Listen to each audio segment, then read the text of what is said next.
Thank you. It's been a rough 10 days in Spokane. It's hard to believe that we evacuated nearly a quarter of our population in a few hours. And of course now, as people are returning, the evacuation levels are changing. We understand that hundreds of homes have been lost and thousands of people have been displaced. But we're not alone in this. Our region has been affected. Counties, tribal nations, our neighbors to the north in Canada, and east and south in Idaho and Oregon. During this time, I guess the best way to express it is we are so grateful for everyone who is out there helping everyone. I was at the 5 Mile Shopping Center yesterday with the Red Cross and Spokane Fire, and we were answering questions for families and distributing supplies, and I encountered 3 families whose homes were lost.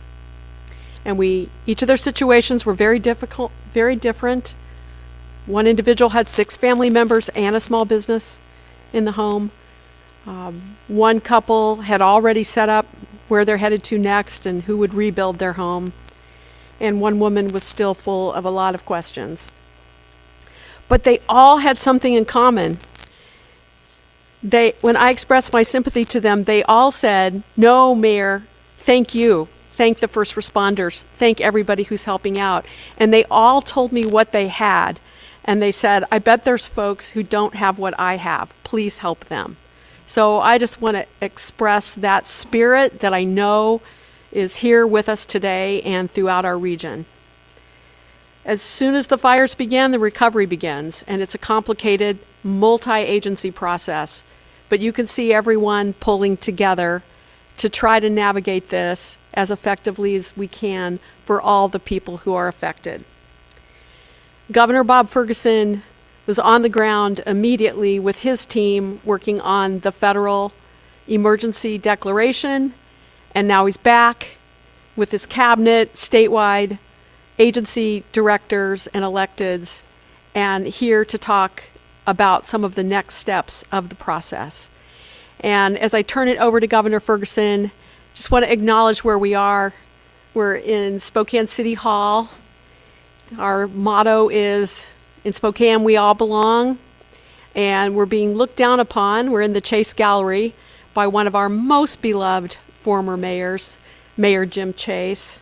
And I draw upon the spirit of Mayor Chase and all those others who came before, who gave so much for the city and the region. And now I turn it over to Governor Ferguson. Thanks so much, Mayor. Appreciate it. First, Mayor, thank you, not just for allowing us to have this press conference here and hosting us, which we deeply appreciate, but I think I can speak for folks throughout this community for your leadership during, in the long history of this wonderful city. I imagine there have been few occasions that have been as challenging as the past days. And, it's just been, I've just really admired your leadership during that extraordinarily challenging time. The people of this city appreciate that. That's what I hear when I'm out talking to folks. And so thank you for your leadership and your partnership as we work through this.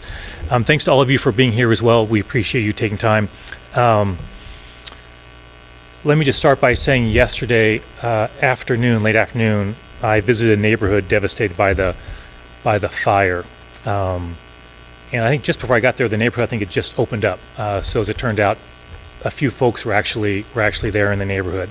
I had the chance to, and really the honor to meet with first responders, firefighters from California. We have a number of states helping us out, and of course from Washington State. And I expressed my deep appreciation to them on behalf of the people of the state of Washington for their truly extraordinary service. I met with homeowners. It ranged from a homeowner who her home was one of the very few standing in that neighborhood.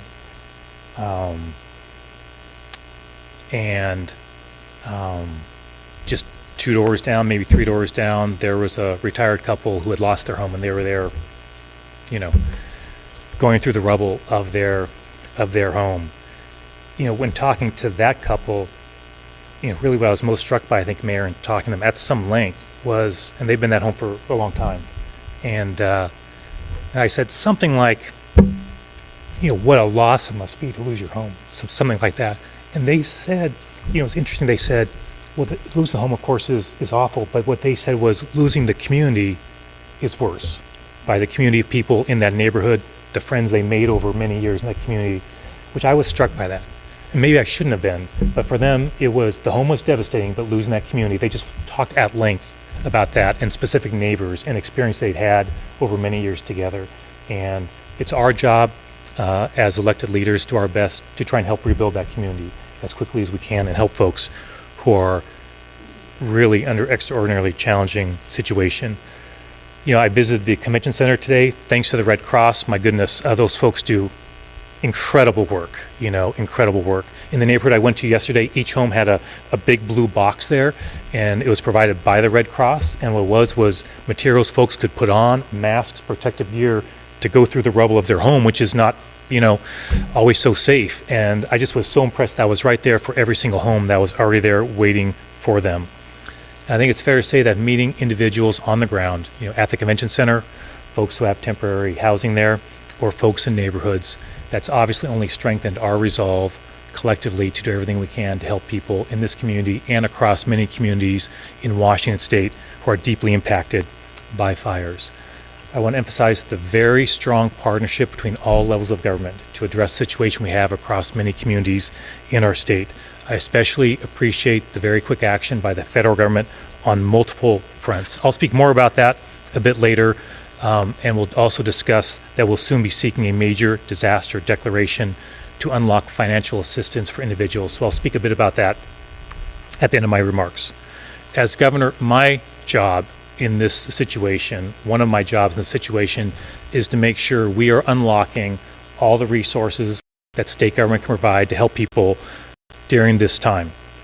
We're joined today, as the mayor said, by elected leaders and leaders of many state agencies who have all been working hard to address this situation. So we're here to share updates and developments regarding the state's response and the resources we are providing. I think when we were at a press conference, Mayor, I think a week ago today, actually, I mentioned, look, we're in for the long haul on this as a state, and nothing's changed in the last week. We're in for the long haul, but this is a next step. There will be updates to my announcement today as time goes on. We want to provide an update to the people. On the morning of Saturday, August 1st, I signed an emergency proclamation that implemented a burn ban across Washington State through September. Today, I just signed an amended emergency proclamation. And this emergency declaration, with one exception, which I'll mention, applies to individuals impacted by fires across 7 counties and 3 tribal nations. The counties are Chelan, Ferry, Okanagan, Spokane, Stevens, Douglas, and Yakima. And the tribes are the Confederate Tribes and Bands of the Yakima Nation, the Confederate Tribes of the Colville Reservation, and the Spokane Tribe of Indians. The actions in this new emergency proclamation will help impacted Washingtonians and businesses by waiving and suspending certain state laws during the emergency. There are numerous actions, so I'm going to divide them into 3 categories. Those are for individuals, laws we're waiving and suspending that will help individuals, those that will help businesses, and those that will help folks related to healthcare. I'll move very quickly through these because there's a lot of them, but I do want to touch on them at least very briefly. So first, for individuals. Many Washingtonians, as you know, have lost literally everything, including critical personal documents like their driver's license, ID card, birth certificate, and vehicle and vessel titles. The Department of Health, working with the Department of Licensing, will be on site at the Emergency Disaster Center at Shadle Park High School to help Washingtonians obtain new copies of personal documents at that location. Licenses, ID cards, and other Department of Licensing records will be available today. Vital records through the Department of Health will be available starting tomorrow. My emergency proclamation requires that there is no charge for this service for anyone who's impacted by the fires. My emergency proclamation also enables the Department of Licensing to grant extra time for people to renew their business and professional licenses. This includes, for example, licenses related to cosmetology, notaries, real estate, security guards, and numerous other professions. So check your professional license, see if it was issued by the State Department of Licensing. If so, contact DOL to see if you qualify for an extension if you missed your renewal deadline because of the wildfires. Washington State has an important program called the State Individual Assistance Program for individuals who have lost their homes during a declared emergency. My emergency proclamation makes everyone without insurance who lost their home eligible to receive this assistance regardless of their household income. Washington State also has the Family Emergency Assistance Program. It provides cash assistance for families with children during a disaster. My emergency proclamation extends this program to include families without children. Typically, that Family Emergency Assistance Program is only available for families once per year. My emergency proclamation allows families impacted by wildfires to access this program each month if needed. State law requires that in order to get unemployment assistance, you must wait 1 week before getting benefits. My emergency proclamation suspends the waiting period so Washingtonians out of work due to the wildfires will receive their unemployment benefits immediately. Normally, individuals receiving unemployment benefits also must prove each week that they are actively searching for a job. My emergency proclamation suspends the job search requirement for those impacted by the wildfires. The wildfires have, of course, created a housing crisis for many Washingtonians. My emergency proclamation prohibits eviction-related actions to keep Washingtonians housed during this challenging time. The proclamation limits the ability to serve or act on eviction orders for the next 2 weeks unless there is an immediate health or safety risk or unless the tenant received a full 9 days notice in writing of the owner's intent to occupy or sell the property. Washingtonians across the state have taken in neighbors, friends, and strangers during this crisis. Their generosity should not put them in danger of eviction. My emergency proclamation prohibits landlords from evicting their tenants for hosting people and their pets who have been displaced by wildfires. That part of the proclamation extends statewide. Current law allows landlords to take possession of property that's been abandoned without an eviction notice. My proclamation prohibits landlords from utilizing this tool when a resident had to leave because of the fires. Now I'm going to turn to the part of the declaration or the proclamation that relates to healthcare. Healthcare providers, is an understatement to say, play a critical role in providing care during an emergency, and they should not have to worry about renewing their licenses right now. My emergency proclamation enables the Department of Health to grant extra time for healthcare providers to renew those licenses so they can continue providing care without worrying about having to file paperwork. Medical assistants provide essential basic health care. Normally, they must have a supervising provider physically present at all times. My emergency proclamation waives that requirement as long as the supervising provider is immediately available. This enables assistants to provide important healthcare services without delay. Hospitals are facing staffing shortages as the local workforce is directly impacted by fires and evacuations. My proclamation waives the requirement that hospitals document and verify providers' clinical privileges. This temporary waiver will help facilities add and retain healthcare providers quickly during the emergency. Healthcare facilities, including hospitals, need to quickly stand up alternative care sites during emergencies.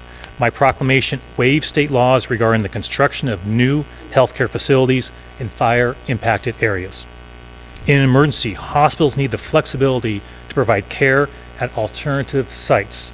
To add flexibility, my emergency proclamation waives the requirement that hospital licenses be only for the specific premises named in their original license application. My proclamation also waives a similar requirement for pharmacy licenses, allowing them to operate at alternative locations. My proclamation waives the requirement that pharmacies must display their licenses to further remove barriers providing medications to Washingtonians. And the proclamation waives restrictions on admissions and capacity limitations for adult family homes and assisted living facilities and temporarily suspends certain paperwork requirements so that these facilities can focus on serving residents who have been displaced by the wildfires. Now I'm going to speak briefly about my emergency proclamation that will assist businesses. During an emergency, essential supplies to communities and firefighters must move as quickly as possible. My emergency proclamation suspends the rules limiting the number of hours that truck drivers can be behind the wheel as long as they've had enough rest. Impacted businesses should not be penalized with fees for filing taxes late. My emergency proclamation waives those late fees for employers who can't file or pay their second quarter 2026 taxes on time because of the fires. Rebuilding homes lost to fires should be as streamlined as possible.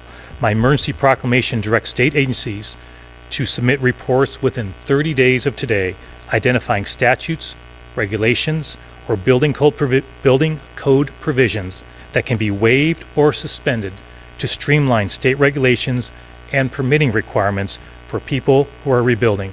The mayor and I just had a conversation about this before this press conference. Obviously, working with local jurisdictions have their own rules as well. This is a complex undertaking, but really determined to streamline this process as much as possible. The National Guard and the State Guard remain on state active duty to help fight the fires and keep us safe. You'll be hearing from General Welsh momentarily, and we're deeply appreciative of their service. So this covers the items in my emergency declaration, but I want to emphasize that the team you see behind me and many others who could not make it today, we're still working, going through state statutes to see what should be waived or suspended. We invite community members, business owners, or anyone who knows of a state regulation or law that's getting in their way right now, let us know so we can take a look at that, go through the legal process, and see if that's something we can change to help folks out.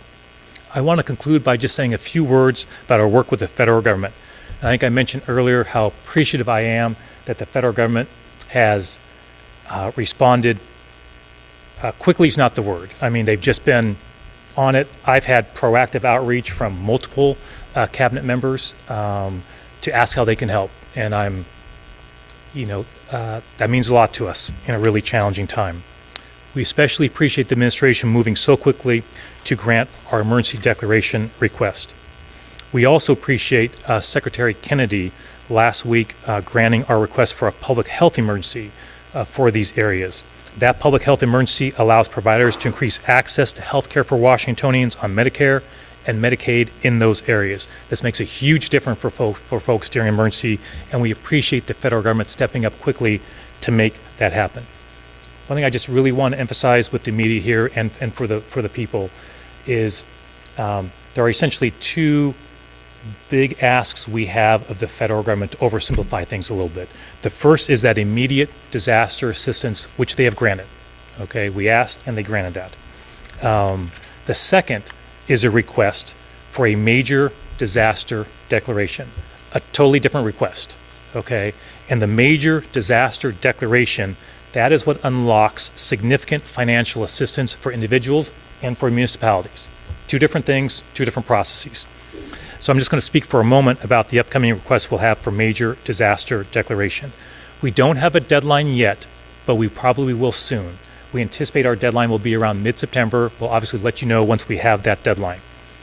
The request is a major undertaking.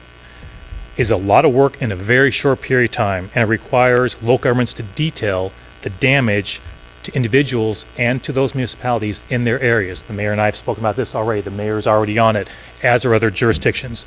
We as a state, we take that information, put it together, and make the request to the federal government. We deeply appreciate that when we had the historic floods last year, that the federal government granted our request for a major disaster declaration. I'm very aware that these major disaster declarations are not always granted. And so we are determined to make our case as compelling as possible. This will require the personal involvement of numerous elected officials and community leaders throughout Eastern Washington, specifically to share their perspective with the federal government, in particular if they have contacts with the federal government, to demonstrate how devastating these fires have been in our communities and to urge the administration to grant our request. I'll just conclude by saying in order to get a major disaster declaration, we need to meet several requirements. We must show the scale of the disaster is beyond our ability as a state to fully respond. We have to confirm we've taken appropriate action as a state under our emergency plans. In coordination with local governments, provide an estimate on the amount and severity of damage to the public and private sector. I know I'm asked, and I suspect the mayor's asked, hey, what's the damage so far? This will be our time to say, hey, here's the amount of the harm that we can estimate of the disaster in central and eastern Washington. We must describe the resources utilized to alleviate the disaster and provide preliminary estimates on the types of assistance needed. I am confident we'll make a compelling case for each of these criteria, and we're already hard at work on making this happen. I appreciate your patience. I went through a lot of items there, but I did want to detail for folks here in the community and across this part of the state the level of detail we're engaged in. Again, I want to emphasize this will not be the last, I suspect, change to our emergency declaration. We continue to evaluate what we can do to streamline things for folks. And with that, I'm going to turn now to General Welsh, who will speak about the National Guard's involvement, and again, deeply appreciate his leadership and the work of so many National Guards folks who have just been, I've met many of them, and they've been truly heroic and been a huge help in assisting many, many Washingtonians. General? Thank you, Governor, and certainly thank you, Mayor, for your extraordinary leadership. You have clearly met the moment in a time that demands leaders that do meet the moment.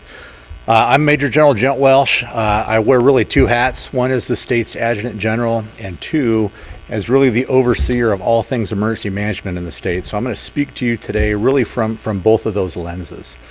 So today, as the Mayor said, we're on day 10. We are on day 10 of really a tragedy, just really unimaginable destruction.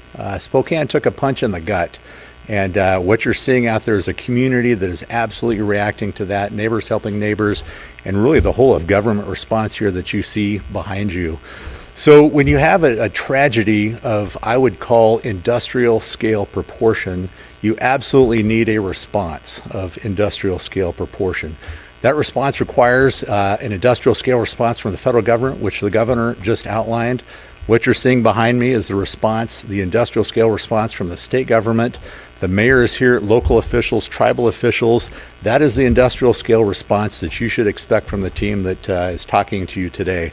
But to the individuals, this is also going to, individuals affected, this is also going to require an industrial scale response from you. As again, someone that has gone through a house fire in my past, there are going to be a lot of bad days ahead. There are going to be some good days. But let me tell you this, you need to absolutely commit yourself to today. You need to make today better than yesterday, and you need to make tomorrow better than today. You're only going to get through this event, if you're affected by this thing, one day at a time. Small wins are the name of the game. So let me tell you, you've got a lot of challenges ahead of you. Some of you may not even have ID. You may have to prove for the first time in your life who you are. You may have to go get a new ID and prove that you don't have documentation. You may have to go through that process. It's very painful. That's even before you go through the process to rebuild the rest of your life in your house. It's going to take some time. Do not quit and do not become paralyzed. You will go through a range of emotions as you're going through this process, but please, please, please, your families are depending on you, your community is depending on you. Do not let this get you down and keep driving on. So moving on to the National Guard response. So the governor sort of outlined some of the things that we've done in Spokane, but I'll come to Spokane at the end, but let me really outline what is going on across the state from a National Guard perspective. So moving from west to east. So right now we've got about 105 firefighters on the Little Giant Fire. These are National Guard firefighters directly supporting our colleagues at the Department of Natural Resources.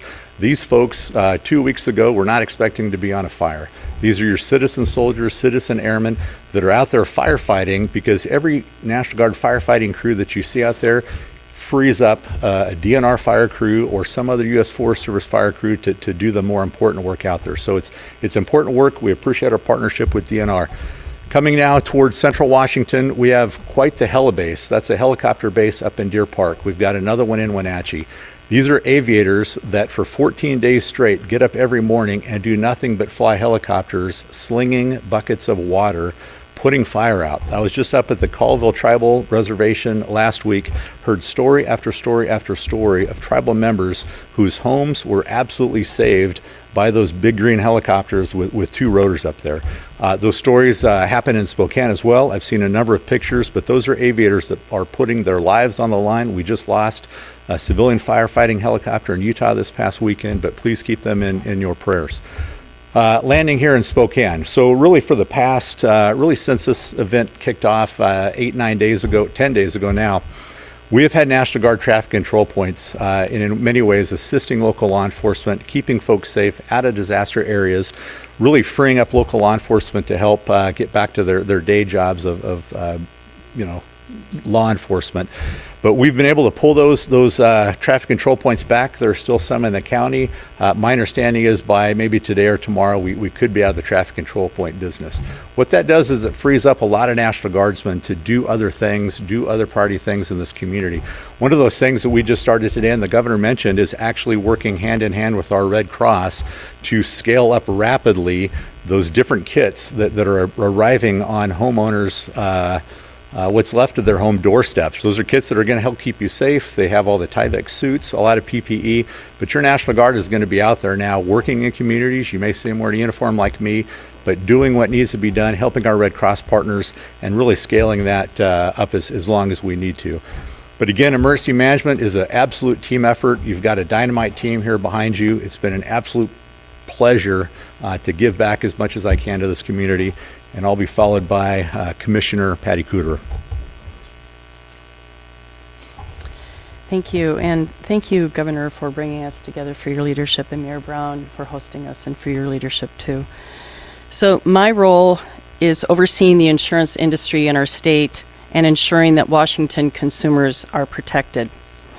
Since the governor declared a state of emergency last weekend, I have issued 2 emergency orders to help protect policyholders impacted by the fires.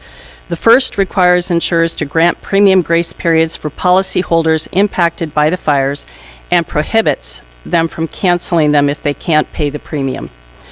The second one orders health insurers to allow people on early prescription refill, grants a grace period for paying premiums, and protects people from being canceled if they can't pay their health insurance premium.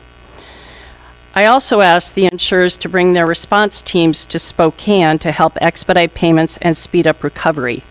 And they answered that call within a couple of days, and last week we had 14 insurance companies on site at the Disaster Assistance Center, along with team members from my office assisting people with their claims.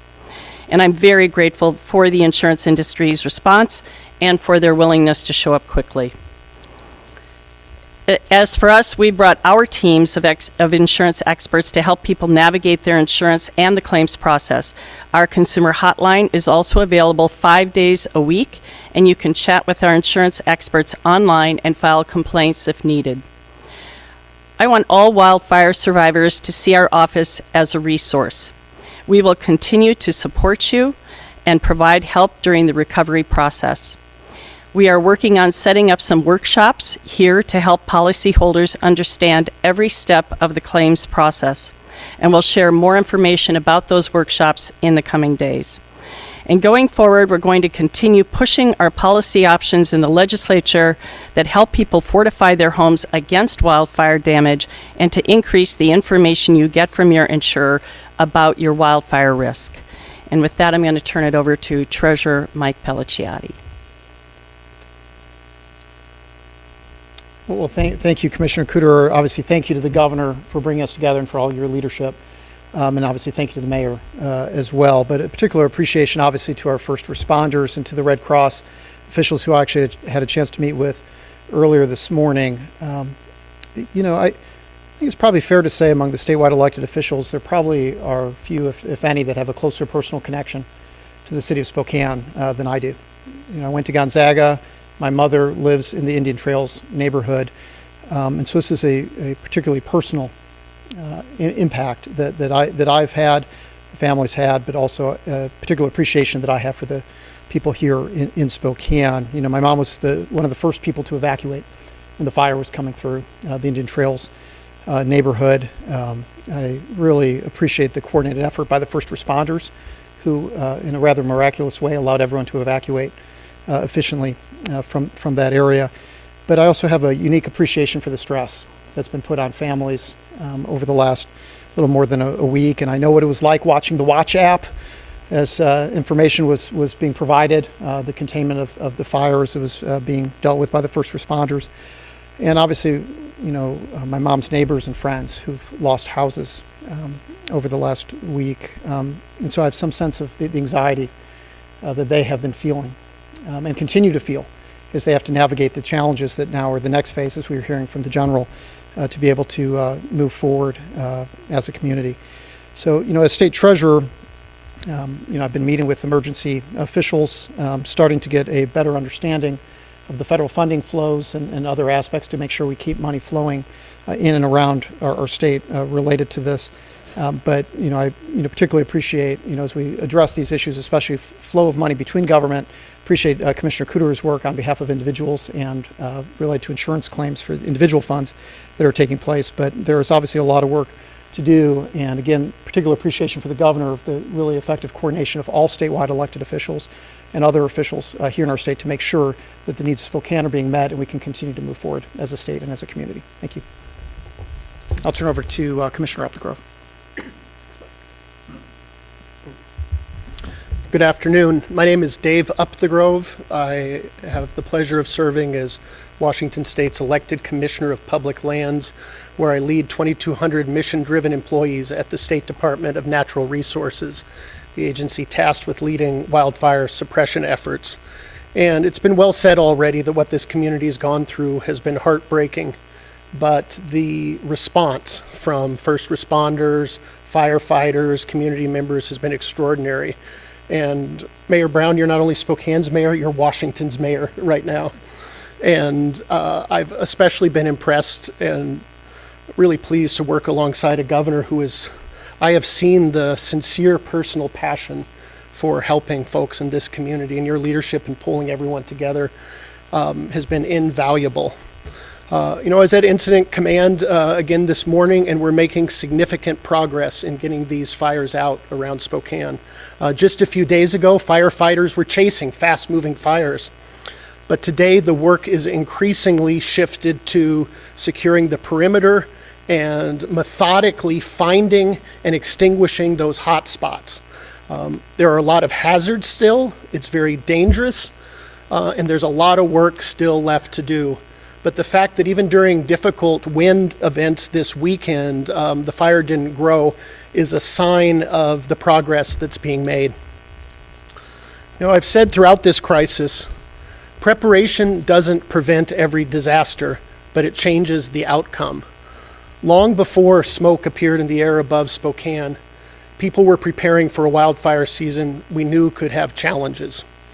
We were pre-positioning equipment and resources, entering into mutual aid agreements, training up National Guard troops before we even knew we needed them, engaging in forest health and fuels reduction work, and working with homeowners and communities to build more resilient landscapes. None of that can prevent every loss, but we're seeing here in Spokane that those investments matter. As the immediate fire threat recedes, DNR's role changes, but it doesn't end. The broader work of helping families and communities rebuild increasingly shifts to emergency management, local, state, and federal partners. DNR's focus moves towards rebuilding the lands. That's assessing erosion, flood risks, landslide risks, impacts to watersheds, and determining what the landscape needs to recover. And we will be here for the long haul. Washington is in the middle of an extraordinary fire season. As we stand here this morning, there are 21 large fires burning over 539,000 acres. And we're continuing to see new fires emerge, including a significant fire near Mount Rainier. All told, over 700,000 acres have burned in Washington state, and we're only halfway through this fire season. We have a long way to go. That's why I need your help. Don't be the spark that starts the next fire. Please follow the burn bans. Please be extra careful with anything that could cause a spark. We've asked a lot of our firefighters this summer, and one thing every one of us can do for them is to help make sure they don't have to fight another fire. They're doing their part. Now it's time for us to do ours. Thank you. Thank you, Dave. And with that, we're happy to take any questions. I have a number of folks from our agencies here who may assist me in asking any questions as well. For the commissioner and for the mayor, there is the emergency declaration, sorry, we have the order that you've signed. How concerned are you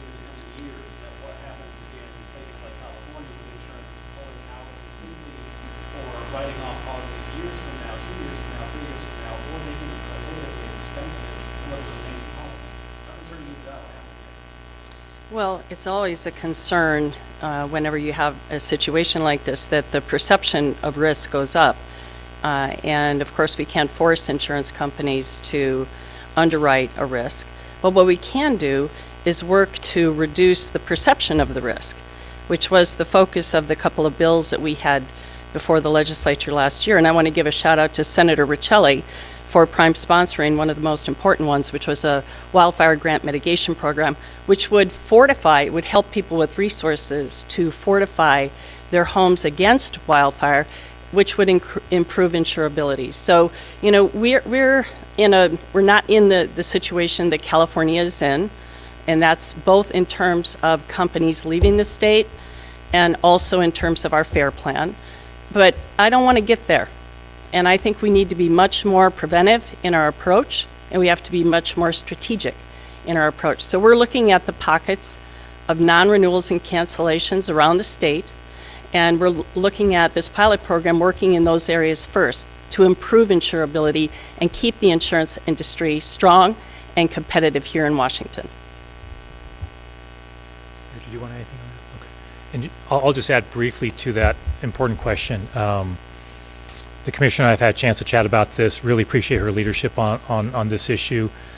You know, I know when I had a chance several days ago now to meet with leadership of the Colville tribe, much of our time was spent on this issue of insurance. I don't think it's an exaggeration. It might have been half the time that we had a long conversation. And so I've had that with other Washingtonians as well. So I think it's fair to say in the 5 months we have before this next legislative session, I think, as the commissioner mentioned, and obviously the senator's involved, we've got a bipartisan group of legislators who are here, which I appreciate, from different communities who are impacted by the fires. I think you'll see a continued conversation around that specific issue, and so more to come on that. Thanks. Other questions? This is a question for my background. Housing in Spokane, availability has been an issue before this tragedy. What's being done to ensure that there's housing availability for people who may need to be relocated into rental units and making sure that they're priced appropriately for the individuals who need to be into these areas? Well, I would say the presence of the governor here today and the statewide electeds is part of the response to that. We will definitely be looking to the legislature and to the Department of Commerce with regard to existing funds that assist people with housing. But the work is already underway. I very much appreciate the focus on adult family homes because we did have very many individuals who were living in adult family homes. When I visited the convention center, there were dozens of very medically fragile adults, and my team and the Red Cross team, the county team are all working together to try to get all those individuals rehoused.